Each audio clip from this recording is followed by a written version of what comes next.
നമസ്കാരം. ഇന്ന് ഇതുവരെയുള്ള എല്ലാ വാർത്തകളും നോക്കാം. ആദ്യം പ്രധാന തലക്കെട്ടുകൾ. നിലമ്പൂർ ഉപതെരഞ്ഞെടുപ്പ് ആവേശത്തിലേക്ക് എം സ്വരാജും അഡ്വക്കേറ്റ് മോഹൻ ജോർജും PV അൻവറും നാമനിർദ്ദേശ പത്രിക സമർപ്പിച്ചു. അൻവറിന് പിന്തുണയുമായി ആം ആദ്മി പാർട്ടി, ആവേശമായി UDF കൺവെൻഷൻ.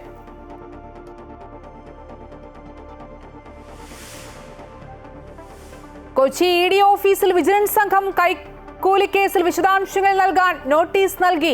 കേസിൽ ED അസിസ്റ്റന്റ് ഡയറക്ടറിന്റെ അറസ്റ്റ് തടഞ്ഞ് ഹൈക്കോടതി.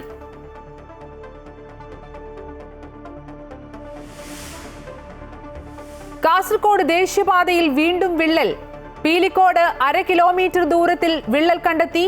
ചാലിങ്കാലിൽ ദേശീയപാത നിർമ്മാണത്തിനായി കരാർ കമ്പനി മേഘ അനുമതിയില്ലാതെ കുന്നിടിച്ച് മണ്ണെടുത്തതിൽ പ്രതിഷേധവുമായി നാട്ടുകാർ.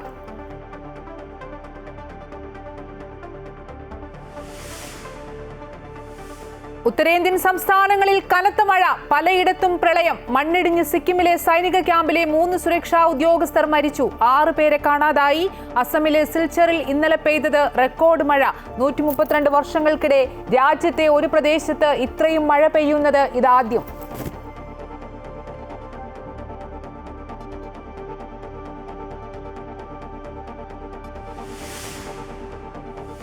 ഏകദിന ക്രിക്കറ്റിൽ നിന്ന് ഓസ്ട്രേലിയൻ ഓൾറൗണ്ടർ ഗ്ലെൻ മാക്സ്വെൽ വിരമിച്ചു. ദക്ഷിണാഫ്രിക്കയുടെ വിക്കറ്റ് കീപ്പർ ബാറ്റ്സ്മാൻ ഹെൻറി ക്ലാസിനും അന്താരാഷ്ട്ര ക്രിക്കറ്റിൽ നിന്ന് വിരമിച്ചു.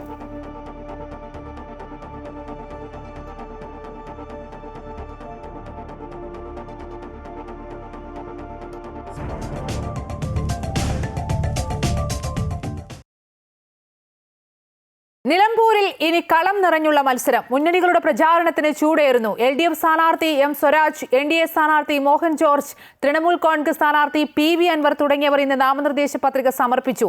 ജനകീയ പ്രതിപക്ഷ പ്രതിരോധ മുന്നണി രൂപീകരിച്ച് മുന്നോട്ടു പോകുന്ന അൻവർ LDFനും UDFനും പ്രതിസന്ധിയാവുകയാണ്. അതിനിടെ നിലമ്പൂരിൽ UDF കൺവെൻഷൻ തുടങ്ങി. മുന്നണികളുടെ സ്ഥാനാർത്ഥി പ്രഖ്യാപനവും അൻവറിന്റെ UDF പ്രവേശനവുമായിരുന്നു ഇതുവരെ നിലമ്പൂരിലെ ചർച്ചാ വിഷയം. തൃണമൂൽ കോൺഗ്രസ് സ്ഥാനാർത്ഥിയായി PV അൻവർ നാമനിർദ്ദേശ പത്രിക സമർപ്പിച്ചതോടെ ആ കാര്യത്തിൽ തീരുമാനമായി. ഇരു മുന്നണികൾക്കും ഭീഷണി ഉയർത്തിക്കൊണ്ടാണ് അൻവർ പത്രിക സമർപ്പിക്കാനെത്തിയത്. താൻ പലതും പുറത്തു പറഞ്ഞാൽ നേതാക്കൾ തലയിൽ മുണ്ടിട്ട് നടക്കേണ്ടി വരുമെന്നാണ് അൻവറിന്റെ ഭീഷണി. സ്ഥാനാർത്ഥിത്വം പിൻവലിക്കണമെങ്കിൽ താൻ മരിച്ചു വീഴണമെന്നും അൻവർ പ്രതികരിച്ചു. മരിച്ചു വീഴണം ഈ തെരഞ്ഞെടുപ്പിന് മുമ്പിൽ, മനസ്സിലായില്ലേ? എന്നെ കൊല്ലണം, എന്നെ തോൽപ്പിക്കാൻ പിന്മാറ്റാൻ അവർക്ക് കഴിയില്ല. ഞാൻ ഇപ്പം നിൽക്കുന്ന ജനങ്ങൾക്കാക്കി ഈ മണ്ഡലത്തിലെ എല്ലാ വിഭാഗത്തിൽപ്പെട്ട ജാതി മത രാഷ്ട്രീയ ചിന്തകൾ വ്യത്യാസമില്ലാതെ ആ ജനങ്ങളുടെ വികാരമാണ് ഈ തെരഞ്ഞെടുപ്പിൽ പ്രതിഫലിക്കുന്നത്. അതുകൊണ്ട് ഈ തെരഞ്ഞെടുപ്പിൽ PV അൻവർ പിൻവലിക്കും, PV അൻവർ നെഗോഷിയേറ്റ് ചെയ്യും. No way. എന്നാൽ അൻവർ തെരഞ്ഞെടുപ്പിൽ വിഷയമേ അല്ലെന്നും അൻവർ സാമാന്യ മര്യാദ വിട്ടുപോലും പെരുമാറുന്നുവെന്നും അതുകൊണ്ട് തന്നെ PV അൻവർ UDFനെ സംബന്ധിച്ച് ഇനി അടഞ്ഞ അധ്യായമാണെന്നും UDF കൺവീനർ അടൂർ പ്രകാശ് പ്രതികരിച്ചു. ലീഗിന്റെ അസ്വാരസ്യത്തെക്കുറിച്ചുള്ള ചോദ്യങ്ങൾക്ക് ലീഗിന് ഒരു അസംതൃപ്തിയുമില്ലെന്നായിരുന്നു അടൂർ പ്രകാശിന്റെ മറുപടി. സാമാന്യ മര്യാദകളെല്ലാം ലംഘിച്ചുകൊണ്ടുള്ള പ്രവർത്തനങ്ങൾക്ക് ശ്രീ PV അൻവർ മുമ്പോട്ട് പോയി എന്ന യാഥാർത്ഥ്യങ്ങൾ കൂടി ഞങ്ങൾ ഉൾക്കൊള്ളുന്നു. അതുകൊണ്ട് തന്നെ ഒരു അടഞ്ഞ അധ്യായമായി മാറിയിരിക്കുന്നു. ഇതിനിടെ LDF സ്ഥാനാർത്ഥി M സ്വരാജ്, NDA സ്ഥാനാർത്ഥി മോഹൻ ജോർജ് തുടങ്ങിയവർ തഹസീൽദാർ ഓഫീസിലെത്തി നാമനിർദ്ദേശ പത്രിക സമർപ്പിച്ചു.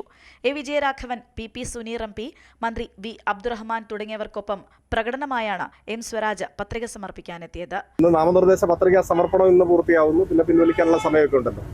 അത്തരം കാര്യങ്ങളെ സംബന്ധിച്ച് സത്യത്തിൽ ഞങ്ങൾ അങ്ങനെ ഉത്കണ്ഠപ്പെടുന്നതേയില്ല. ജനാധിപത്യം ശക്തിപ്പെടുക കൂടുതൽ പേരും മത്സരിക്കുമ്പോഴാണ്. അപ്പോൾ മത്സരിക്കാനുള്ള അവകാശം എല്ലാവർക്കും ഉണ്ട്. ആരും മത്സരിക്കരുതെന്ന് പറയാനൊന്നും നമുക്ക് അവകാശമില്ല. നിലമ്പൂരിൽ NDA മുന്നോട്ട് വയ്ക്കുന്നത് വികസന രാഷ്ട്രീയമാണെന്നും സ്ഥാനാർത്ഥി പ്രഖ്യാപനം വൈകാൻ കാരണം മറ്റു മുന്നണികളുടെ പ്രഖ്യാപനം നടക്കാൻ കാത്തിരുന്നതുകൊണ്ടാണെന്നും BJP സംസ്ഥാന അധ്യക്ഷൻ രാജീവ് ചന്ദ്രശേഖർ പ്രതികരിച്ചു. മോഹൻ ജോർജ് സാറ് ഏറ്റവും ഒരു അക്കംപ്ലിഷ്ഡ് അഡ്വക്കേറ്റുമാണ്, നിലമ്പൂരിൻ്റെ ഒരു മകനുമാണ്, ഒരു ലീഡറുമാണ്. ഈ വികസന സന്ദേശം, ഈ വികസന കാഴ്ചപ്പാട് അദ്ദേഹം 100% വിശ്വസിക്കുന്ന, അതിനുവേണ്ടി പ്രവർത്തിക്കാനും തയ്യാറുള്ള ഒരു കാൻഡിഡേറ്റാണ്. പുതിയ മുന്നണി രൂപീകരിച്ച് മുന്നോട്ടു പോകുമ്പോൾ ആം ആദ്മി പാർട്ടിയുടെ ഉൾപ്പെടെ പിന്തുണ PV അൻവറിനുണ്ട്. ഒപ്പം തെരഞ്ഞെടുപ്പിൽ വിജയിക്കാൻ കഴിയുമെന്ന ഉറച്ച വിശ്വാസവും. അതേസമയം ഇനി അറിയാനുള്ളത് അൻവറിന്റെ സ്ഥാനാർത്ഥിത്വം UDF-നാണോ LDF-നാണോ തിരിച്ചടിയാവുക എന്നാണ്. അമൃത ന്യൂസ്, മലപ്പുറം. PV അൻവർ ഉന്നയിക്കുന്ന ആരോപണങ്ങളിൽ പ്രതികരിക്കേണ്ട എന്ന നിലപാടിലാണ് UDF. ഇനിയുള്ള ദിവസങ്ങളിൽ ശ്രദ്ധ പ്രചാരണത്തിലേക്ക് മാറുന്നതിനാൽ അൻവറിന് പിന്നാലെ നടന്ന് സമയം കളയാനില്ല എന്നാണ് മുന്നണി തീരുമാനം. PV അൻവറുമായി ചർച്ച നടത്താൻ BD സതീഷിനെയാണ് UDF നിയോഗിച്ചതെന്നും അദ്ദേഹം പറഞ്ഞതാണ് തീരുമാനമെന്നും മുസ്ലിം ലീഗ് നേതാവ് MK മുനീർ MLA. UDF കഴിഞ്ഞ തെരഞ്ഞെടുപ്പിൽ അൻവർ ഇല്ലാതെയാണ് മത്സരിച്ചത്. ഇത്തവണയും UDF-ഉം LDF-ഉം തമ്മിലാണ് മത്സരം. ലീഗ് UDF എടുക്കുന്ന തീരുമാനത്തിന്റെ കൂടെയാണ് എന്നും അദ്ദേഹം കോഴിക്കോട് പറഞ്ഞു. കഴിഞ്ഞ തെരഞ്ഞെടുപ്പിൽ അൻവർ ഇല്ലാതെയാണല്ലോ UDF മത്സരിച്ചത്. അപ്പോൾ ഇത്തവണ നമ്മൾ UDF മത്സരിക്കുന്നത് ഇടതുപക്ഷത്തിനെതിരെയാണല്ലോ. അപ്പോൾ അവിടുത്തെ മത്സരം UDF വേഴ്സസ് LDF ആണ്. വഞ്ചനയ്ക്കെതിരായ വിധിയെഴുത്താണ് നിലമ്പൂരിൽ ആവർത്തിക്കാൻ പോകുന്നതെന്ന് CPM നേതാവ് MV ജയരാജനും പ്രതികരിച്ചു. കോൺഗ്രസിന്റെ സ്ഥാനാർത്ഥിയെ തീരുമാനിക്കാനുള്ള ബുദ്ധിയെ അൻവറിനുള്ളൂവെന്നും കോൺഗ്രസിന്റെ ഒരടവും നിലമ്പൂരിൽ നടക്കില്ല എന്നും ജയരാജൻ കൂട്ടിച്ചേർത്തു. വഞ്ചനക്കെതിരായ വിധിയെടുത്ത അതാണ് ആവർത്തിക്കാൻ പോകുന്നത്. മറ്റൊരു പാർട്ടിന്റെ സ്ഥാനാർത്ഥിയെ പ്രഖ്യാപിക്കാൻ മാത്രമുള്ള വിവരമേ അൻവറിനുള്ളൂ. കോൺഗ്രസിന്റെ സ്ഥാനാർത്ഥിയെ പ്രഖ്യാപിക്കുന്നതാരാ? അൻവർ. നിലമ്പൂർ തെരഞ്ഞെടുപ്പിൽ അൻവർ ഒരു വിഷയമല്ലെന്നും LDF സർക്കാരിനെതിരെയുള്ള പോരാട്ടമാണ് തെരഞ്ഞെടുപ്പെന്നും ഷിബു ബേബി ജോൺ പ്രതികരിച്ചു. പല വ്യക്തികൾക്ക് പല അഭിപ്രായങ്ങളുണ്ടായിരിക്കാം. ഞാനും പറഞ്ഞല്ലോ, സ്വാഭാവികമായി അൻവറിന്റെ രാഷ്ട്രീയ പോരാട്ടത്തിൽ ഉറച്ചു നിൽക്കുകയാണെങ്കിൽ UDF-നെ പിന്തുണയ്ക്കേണ്ട വ്യക്തി തന്നെയാണ്. അതിന് തർക്കമൊന്നുമില്ല. പക്ഷേ സാമന്താനം ഭേദം തന്നെ എന്ത് നോക്കിയാലും പറ്റത്തില്ലെന്ന് പറഞ്ഞാൽ പിന്നെന്ത് ചെയ്യാനൊക്കും? UDF-ഉം LDF-ഉം തമ്മിലുള്ള അതിശക്തമായ മത്സരമാണ് നിലമ്പൂരിൽ നടക്കുന്നതെന്ന് NK പ്രേമചന്ദ്രൻ MP. BJP തെരഞ്ഞെടുപ്പിനെ ലാഘവത്തോടെ കാണുന്നു. അവർ തെരഞ്ഞെടുപ്പ് ചിത്രത്തിലില്ല. PV അൻവർ മുന്നണിയോടൊപ്പം നിൽക്കാൻ തയ്യാറായാൽ UDF സ്ഥാനാർത്ഥിയെ പിന്തുണച്ചാൽ ആ കാര്യത്തെ സംബന്ധിച്ച് അപ്പോൾ ആലോചിക്കാമെന്നും അദ്ദേഹം നിലമ്പൂരിൽ പറഞ്ഞു. അതുകൊണ്ട് ഈ തെരഞ്ഞെടുപ്പ് രാഷ്ട്രീയ മത്സരമാണ്. വ്യക്തിഗതമായിട്ടുള്ള പ്രശ്നങ്ങൾ 100% അപ്രസക്തമാണ് എന്നാണ് ഞങ്ങളുടെ വിശ്വാസം. News desk, Amrita TV. NDA സ്ഥാനാർത്ഥിയെ ഒറ്റക്കെട്ടായി തീരുമാനിച്ചതാണെന്നും പഞ്ചായത്ത് നിയമസഭാ തെരഞ്ഞെടുപ്പിലാണ് BDJ ശ്രദ്ധ കേന്ദ്രീകരിക്കുന്നതെന്നും തുഷാർ വെള്ളാപ്പള്ളി. രാജീവ് ചന്ദ്രശേഖറുമായി ചർച്ച ചെയ്താണ് തീരുമാനമെന്നും അദ്ദേഹം നിലമ്പൂരിൽ പറഞ്ഞു. ഇവിടെ ഈ സമയത്ത് ഇലക്ഷൻ സമയത്ത് ഞങ്ങൾ വളരെ വ്യക്തമായ സ്റ്റാൻഡ് BDJസിന്റെ സ്റ്റേറ്റ് കൗൺസിൽ എടുത്തിരുന്നു. ഇപ്പോൾ ഈ ഇലക്ഷനിൽ ഞങ്ങൾ മത്സരിക്കേണ്ടതെന്നും BJP പറയുന്ന സ്ഥാനാർത്ഥി മത്സരിക്കട്ടെ എന്നുള്ളത് ഞങ്ങൾ തീരുമാനിച്ചത്. ആ തീരുമാനം തന്നെ ഞങ്ങൾ അതിനുശേഷം രാജീവ്ജിയായിട്ട് ഡിസ്കസ് ചെയ്ത് ഞങ്ങൾ 3-4 ദിവസങ്ങളായി ഡിസ്കസ് ചെയ്ത ശേഷം കാര്യം ആദ്യം മത്സരിക്കുന്നില്ല എന്ന് പറഞ്ഞാൽ മത്സരിക്കുന്ന അല്ല ഒരു തീരുമാനം ഞങ്ങൾ എടുക്കാതിരുന്നത് ആരൊക്കെ ഇവിടെ സ്ഥാനാർത്ഥികളായി വരും എന്ന് ഞങ്ങൾക്ക് അറിയണം. കാര്യം LDF-ൻ്റെയും UDF-ൻ്റെയും സ്ഥാനാർത്ഥി ആര് എന്ന് അറിഞ്ഞതിന് ശേഷം വേണം ഞങ്ങൾക്കൊരു സ്ഥാനാർത്ഥി മുമ്പോട്ട് വയ്ക്കാൻ. അതിനുവേണ്ടി ഞങ്ങൾ വെയിറ്റ് ചെയ്തു എന്നുള്ള സത്യാവസ്ഥ. അതിന് പിന്നെ മാധ്യമങ്ങൾ അത് സൃഷ്ടിച്ചത് പിന്നെ BDJs അല്ലെങ്കിൽ പിന്നെ NDA മത്സരിക്കുന്നില്ല എന്ന് വ്യാഖ്യാനിച്ചത് അത് മാധ്യമങ്ങളാണ്. നിലമ്പൂരിൽ ചതിഷ്കോണ മത്സരമാണ് നടക്കുന്നതെന്ന് BJP നേതാവ് ശോഭാ സുരേന്ദ്രൻ. വികസനമാണ് പ്രധാന പ്രചാരണം. മണി പമ്പിംഗ് ചെയ്യുന്ന പാർട്ടിയാണ് ഇടതുപക്ഷം. ഇടതുപക്ഷത്തിന്റെ ഭാഗമായി നിന്നപ്പോൾ അൻവർ അത് ആസ്വദിച്ചിരുന്നു. നരേന്ദ്രമോദിയുടെ വികസനത്തിനാണ് ജനങ്ങളുടെ വോട്ട്. കർഷക ഹൃദയമുള്ള ആളാണ് NDA സ്ഥാനാർത്ഥിയെന്നും ശോഭാ സുരേന്ദ്രൻ നിലമ്പൂരിൽ പ്രതികരിച്ചു. അൻവറിന്റെ മത്സരം വന്നതോടുകൂടി ഇതൊരു ചതുഷ്കോണ മത്സരത്തിന്റെ സാഹചര്യത്തിലേക്ക് നിലമ്പൂരിന്റെ രാഷ്ട്രീയം മാറിയിരിക്കുകയാണ്. അപ്പോൾ ചതുഷ്കോണ മത്സരത്തിനകത്ത് നിലമ്പൂരിലെ ജനത തീരുമാനിക്കും. നിലമ്പൂരിന് വികസനത്തിന് വേണ്ടി കഴിഞ്ഞ കാലങ്ങളിൽ ഏറ്റവും കൂടുതൽ കോടികൾ വന്നത് ദേശീയ തലത്തിൽ നിന്ന് കേന്ദ്ര ഗവൺമെൻറ് ശ്രീമാൻ നരേന്ദ്രമോദിയുടെ ഗവൺമെൻറ്റിൻ്റെ ഭാഗത്തു നിന്നാണ് എന്ന് ഉത്തമമായിട്ടുള്ള ബോധ്യം നിലമ്പൂരിലെ ജനങ്ങൾക്കുണ്ട്. അത് വികസന അജണ്ടയാണ്, വികസന രാഷ്ട്രീയമാണ്. മറുഭാഗത്ത് അൻവറിൻ്റെ ഒരു സ്റ്റേറ്റ്മെൻറ്റ് പുറത്തു വന്നിട്ടുണ്ട്. അദ്ദേഹം പറഞ്ഞത് അദ്ദേഹം വളരെ സ്ഥിതിയുള്ള ഒരാളായിരുന്നു. എപ്പോൾ? പിണറായി വിജയനോടൊപ്പം നിൽക്കുന്ന സമയത്ത് 4 ഷർട്ട് ഒരു ദിവസം ഇടാനുള്ള സാഹചര്യം ഉണ്ടായിരുന്നു. ഇപ്പോൾ അതെല്ലാം വെട്ടിച്ചുരുക്കി എന്നാണ് പറഞ്ഞത്. എന്താ അർത്ഥം? മണി പമ്പിങ് ചെയ്യുന്ന ഒരു പാർട്ടിയാണ് മാർക്സിസ്റ്റ് പാർട്ടി. മാർക്സിസ്റ്റ് പാർട്ടിയോടൊപ്പം ഇടതുപക്ഷത്തോടൊപ്പം ചേർന്ന് നിൽക്കുന്നവരിലേക്ക് മണി പമ്പിങ് നടന്നിരുന്നു എന്നുള്ളതും ആ മണി പമ്പിങ്ങിൻ്റെ ഭാഗമായിട്ട് അൻവർ അതിനെ ആസ്വദിച്ചിരുന്നു എന്നുള്ളതും ഇടതുപക്ഷ രാഷ്ട്രീയത്തിൻ്റെ ഒരു വ്യക്തമായ ചിത്രം അൻവർ നടത്തിയിരിക്കുകയാണ്. മുഖ്യമന്ത്രിക്കെതിരെ കെ.സി. വേണുഗോപാൽ അറേബ്യൻ നാട്ടിലെ സുഗന്ധം മുഴുവൻ കൊണ്ടുവന്ന് പൂശിയാലും പിണറായിയുടെ കയ്യിലെ കറ മാറില്ലെന്ന് അദ്ദേഹം പറഞ്ഞു. ഹിന്ദു പത്രത്തിന് നൽകിയ അഭിമുഖത്തിൽ കള്ളപ്പണത്തിന്റെയും കള്ളക്കടത്തിന്റെയും നാടെന്ന് പറഞ്ഞ് മുഖ്യമന്ത്രി മലപ്പുറത്തിനെതിരെ ചതിപ്രയോഗം നടത്തി. അദ്ദേഹമാണ് മലപ്പുറത്ത് വന്ന് ചതിയെക്കുറിച്ച് പറയുന്നതെന്നും ചതി എന്ന വാക്ക് ഉപയോഗിക്കാൻ യോഗ്യൻ മുഖ്യമന്ത്രിയാണെന്നും കെ.സി. വേണുഗോപാൽ പരിഹസിച്ചു. ദേശീയപാത വിള്ളലുണ്ടായ സ്ഥലം സന്ദർശിക്കാത്ത മുഖ്യമന്ത്രിയുടെ നടപടിയെയും കെ.സി. വേണുഗോപാൽ വിമർശിച്ചു. നിലമ്പൂർ UDF തെരഞ്ഞെടുപ്പ് കൺവെൻഷൻ ഉദ്ഘാടനം ചെയ്യുകയായിരുന്നു അദ്ദേഹം. പക്ഷേ ഇവരുടെ രീതികളാണ് ഞാൻ പറയുന്നത്. ഒരു കമ്മ്യൂണിസ്റ്റ് മുഖ്യമന്ത്രിയും കമ്മ്യൂണിസ്റ്റ് ഗവൺമെന്റും മുഖ്യമന്ത്രിക്ക് വേണ്ടി ഉണർത്തുപാട്ട് സിനിമകൾ ഒക്കെ ആവാം. പക്ഷെ ഇത് കാണുന്നവരാണ് കേരളത്തിലെ ജനങ്ങൾ. സാമൂഹ്യക്ഷേമ പെൻഷൻ, ഞാൻ ഉമ്മൻചാണ്ടിയെ കുറിച്ച് ഓർമ്മിക്കുകയാണ്. കേരളത്തിലെ ഒരു മനുഷ്യനും മറക്കാൻ കഴിയില്ല. അദ്ദേഹത്തിന്റെ കാലത്ത് 2-3 പെൻഷൻ കിട്ടുന്നവരുണ്ട് എന്ന് പറഞ്ഞ് ആ പാവങ്ങൾ 1000 രൂപ 500 രൂപയൊക്കെ വാങ്ങിച്ചുകൊണ്ടിരിക്കുന്ന 2-3 പെൻഷൻ, ആ 2-3 പെൻഷൻ വാങ്ങിക്കുന്നുണ്ടെന്ന് പറഞ്ഞ് അതെല്ലാം കൂടെ ഏകീകരിക്കാൻ വേണ്ടിയിട്ടാണ് ഒറ്റ പെൻഷനാക്കി മാറ്റിയത്. ആ പെൻഷന്റെ സ്ഥിതി നമുക്ക് എല്ലാവർക്കും.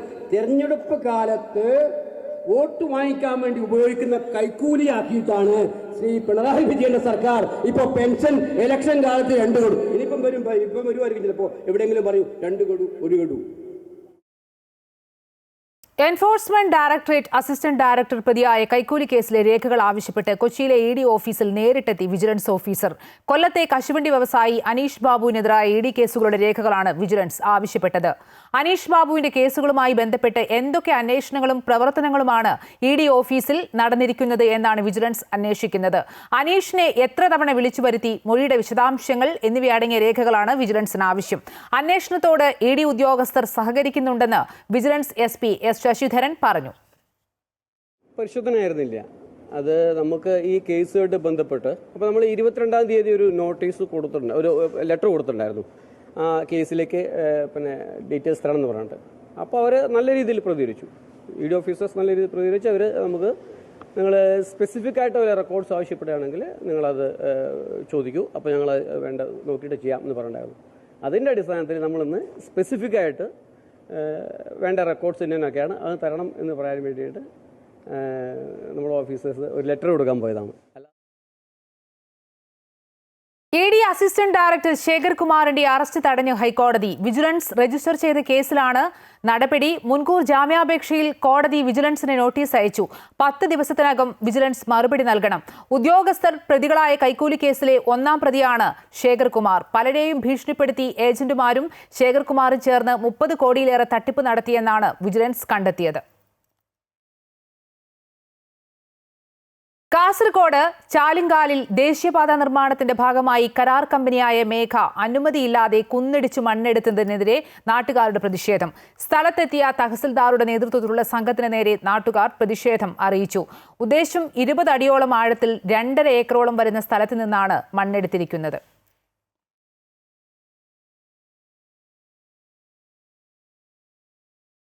കാസർഗോഡ് ദേശീയപാതയിൽ വീണ്ടും വിള്ളൽ. പിലിക്കോട് കാർഷിക ഗവേഷണ കേന്ദ്രത്തിനും പടുവെള്ളത്തിനുമിടയിൽ 1/2 കിലോമീറ്റർ ദൂരത്തിലാണ് വിള്ളൽ കണ്ടെത്തിയത്. സംഭവം ശ്രദ്ധയിൽപ്പെട്ട് നാട്ടുകാർ പ്രതിഷേധം അറിയിച്ചതോടെ കരാർ കമ്പനി സ്ഥലത്ത് ടാർ ഒഴിച്ച് പ്ലാസ്റ്റിക് ഷീറ്റ് വിരിച്ചു മറച്ചു വെച്ചിരിക്കുകയാണ്. 2 മാസം മുമ്പ് ദേശീയപാത നിർമ്മാണം പൂർത്തിയാക്കിയ പ്രദേശത്താണ് വിള്ളൽ രൂപപ്പെട്ടത്. മുഖ്യമന്ത്രി പിണറായി വിജയൻ കേന്ദ്ര ഉപരിതല ഗതാഗത വകുപ്പ് മന്ത്രി നിതിൻ ഗഡ്കരിയുമായി ബുധനാഴ്ച കൂടിക്കാഴ്ച നടത്തും. മലപ്പുറം കൂരിയാട് ഉൾപ്പെടെ സംസ്ഥാനത്ത് ദേശീയപാതയിലുണ്ടായ തകർച്ച സംബന്ധിച്ചും പാത നിർമ്മാണത്തിലെ അപാകതകളും കേന്ദ്രമന്ത്രിയുമായി ചർച്ച നടത്തും. റെയിൽവേ മന്ത്രി അശ്വിനി വൈഷ്ണവുമായും മുഖ്യമന്ത്രി കൂടിക്കാഴ്ച നടത്തും. അതേസമയം സംസ്ഥാനത്തെ ദേശീയപാത പദ്ധതികൾ അവലോകനം ചെയ്യുന്നതിനും വിലയിരുത്തുന്നതിനുമായി എത്തിയ ദേശീയപാത authority chairman Santosh Kumar Yadav chief secretary doctor A. ജയതിലകുമായി കൂടിക്കാഴ്ച നടത്തും. മലപ്പുറം കൂരിയാട് ദേശീയപാത തകർന്നതിന്റെ പശ്ചാത്തലത്തിൽ കൂടിയാണ് ചെയർമാന്റെ സന്ദർശനം. ദേശീയപാത നിർമ്മാണത്തിൽ സംസ്ഥാനം നേരിടുന്ന പ്രതിസന്ധികളും നഷ്ടപരിഹാരം അടക്കമുള്ള കാര്യങ്ങൾ ചർച്ചയാകും. 2 ദിവസത്തെ സന്ദർശനത്തിൽ തിരുവനന്തപുരം, കൊല്ലം ജില്ലകളിലെ ദേശീയപാതയിലെ നിർമ്മാണ പ്രവർത്തനങ്ങൾ സന്തോഷ് കുമാർ യാദവ് വിലയിരുത്തി.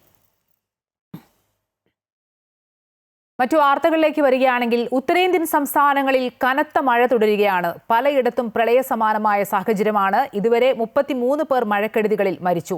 സിക്കിമിലെ സൈനിക ക്യാമ്പിൽ മണ്ണിടിഞ്ഞ് 3 സുരക്ഷാ ഉദ്യോഗസ്ഥർ മരിച്ചു. 6 പേരെ കാണാതായി. വടക്ക് കിഴക്കൻ സംസ്ഥാനങ്ങളിൽ കഴിഞ്ഞ 4 ദിവസങ്ങളായി ശക്തമായ മഴ തുടരുകയാണ്. അസം, അരുണാചൽ പ്രദേശ്, മിസോറം, മേഘാലയ, മണിപ്പൂർ എന്നിവ ഉൾപ്പെടെയുള്ള സംസ്ഥാനങ്ങളിൽ കനത്ത മഴയിലും മണ്ണിടിച്ചിലിലും ജനജീവിതം ദുസ്സഹമായി. 5 ലക്ഷത്തോളം ആളുകളെയാണ് മഴക്കെടുതി ബാധിച്ചത്. 10,000-കണക്കിന് ആളുകളെ ദുരിതാശ്വാസ ക്യാമ്പുകളിലേക്ക് മാറ്റിപ്പാർപ്പിച്ചു. ഒട്ടേറെ വീടുകളും പാലങ്ങളും തകർന്നു. പല ഗ്രാമങ്ങളും റോഡുകളും വെള്ളക്കെട്ടിൽ മുങ്ങി. മിന്നൽ പ്രളയത്തിലും മണ്ണിടിച്ചിലിലുമാണ് ഒട്ടേറെ ജീവനുകൾ നഷ്ടമായത്. സൈന്യത്തിന്റെയും NDRF, SDRF സംഘങ്ങളുടെയും നേതൃത്വത്തിൽ രക്ഷാപ്രവർത്തനം തുടരുകയാണ്. വടക്കൻ സിക്കിമിലെ ചാത്തനിലുണ്ടായ മണ്ണിടിച്ചിലിലാണ് സൈനികോദ്യോഗസ്ഥർക്ക് ജീവൻ നഷ്ടമായത്. ഇന്നലെ വൈകുന്നേരമായിരുന്നു കനത്ത മഴയ്ക്ക് പിന്നാലെ മണ്ണിടിച്ചിലുണ്ടായത്. അരുണാചൽ പ്രദേശിൽ വെള്ളപ്പൊക്കം മൂലം കുടുങ്ങിക്കിടന്ന 14 പേരെ വ്യോമസേന രക്ഷിച്ചു. അസമിലെ ലാച്ചുങ്ങിൽ കുടുങ്ങിക്കിടന്ന 1600 വിനോദസഞ്ചാരികളെ രക്ഷപ്പെടുത്തിയതായി അധികൃതർ അറിയിച്ചു.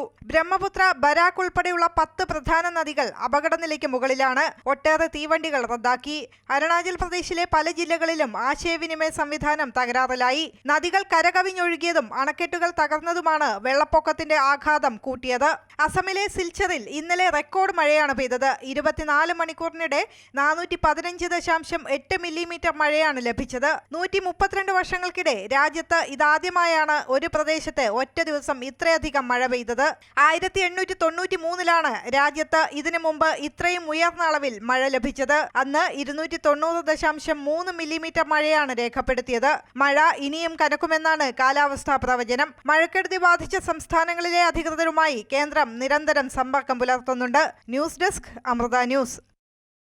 നിലമ്പൂർ ഉപതെരഞ്ഞെടുപ്പിലെ UDF കൺവെൻഷനിൽ സ്ഥാനാർത്ഥി ആര്യാടൻ ഷൗക്കത്ത് സംസാരിക്കുന്നു. നമുക്കുള്ളത് എങ്ങനെയാണ് നമ്മൾ പ്രതിരോധിക്കേണ്ടത്? ആരോടാണ് നമ്മൾ പരാതി പറയേണ്ടത്? പരാതി പറയാൻ പോലും നമുക്ക് ഇടമില്ലാത്ത നിലമ്പൂരായി നിലമ്പൂർ മാറി.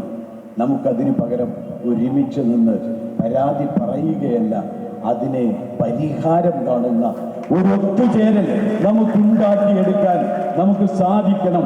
അതിന് നിങ്ങളുടെ കൂടെ എന്നും കൂടെ ഉണ്ടാവും എന്ന് മാത്രമാണ് പറയാനുള്ളത്.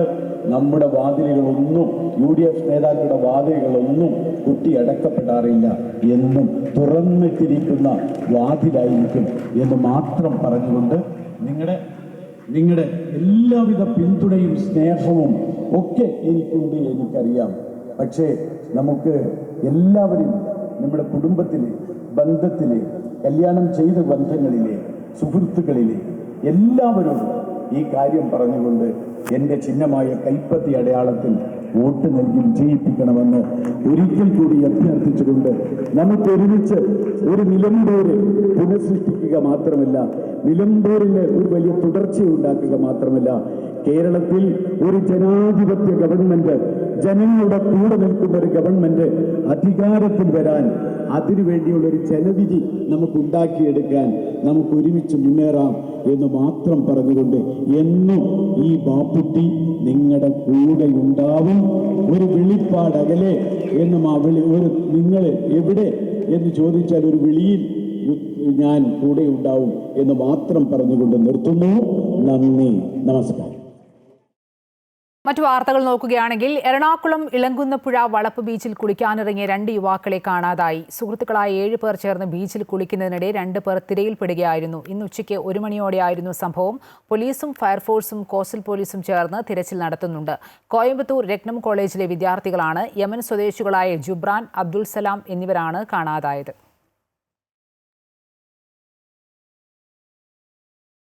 പുതിയ ഉപാധിയിലൂടെ ഓണറേറിയം പകുതിയാക്കി വെട്ടിക്കുറച്ചെന്ന ആരോപണവുമായി ആശാവർക്കർമാർ. എല്ലാ ജില്ലകളിലെയും വലിയൊരു വിഭാഗം ആശമാർക്ക് ഏപ്രിൽ മാസത്തെ ഓണറേറിയമായി ലഭിച്ചത് 3500 രൂപ മാത്രം. അതേസമയം ജൂൺ 17 നടത്താൻ നിശ്ചയിച്ചിരുന്ന ആശമാരുടെ മഹാറാലി ജൂൺ 18 മാറ്റി. നിലവിലുണ്ടായിരുന്ന 7000 രൂപ ഓണറേറിയം 3500 രൂപയാക്കി വെട്ടിക്കുറച്ചിരിക്കുന്നുവെന്നാണ് ആശാവർക്കർമാർ